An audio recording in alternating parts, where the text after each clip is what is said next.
today's video is on addition practice, okay?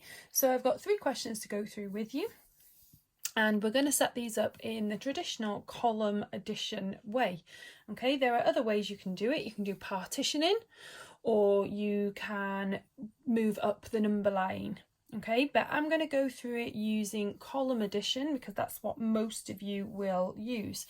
So the first one, I'm going to set it up. So I've got 43 plus 25.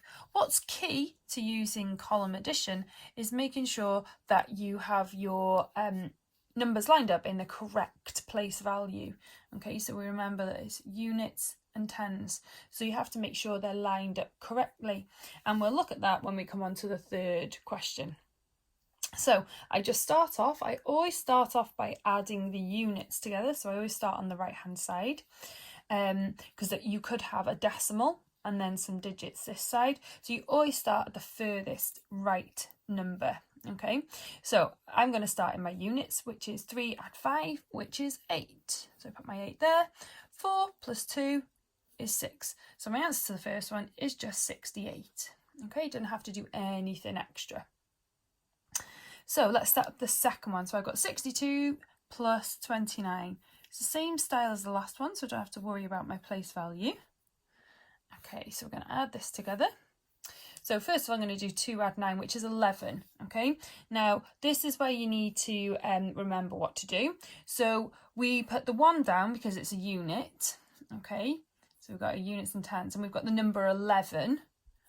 So 11 has a 10 and a unit. So we need to carry this 1 into the tens column. Now we wouldn't just put it there in the answer line because we haven't added up our tens yet.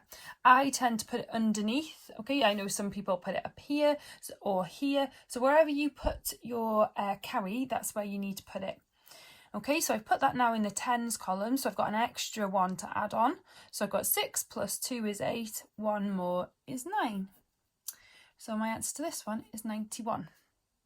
Okay, the last one, I've got a 3-digit number plus a 2-digit number. So this is where I need to be careful with my place value. So I always put the first number at the top. So this time I've got hundreds, tens and units. And I'm adding 63, which is a 10 and a unit. Okay, so that's my 10 and that's my unit. So I'm going to put the 6 and the 3 there. Okay. Now I'm going to add up like I did before. So 9 add 3 is 12. So I put the 2 down, and remember, if we've got 12, I've got a 10 and a unit. So I'm going to carry my 1 over here into the tens column. So then I've got 7 add 6 add 1, which is 14. So I put a 4 and carry the 1 to the next column, which is now the hundreds. Okay, so then I've got 1 and there's nothing here, plus my extra 1, so I've got 2. So the answer to this one was 242.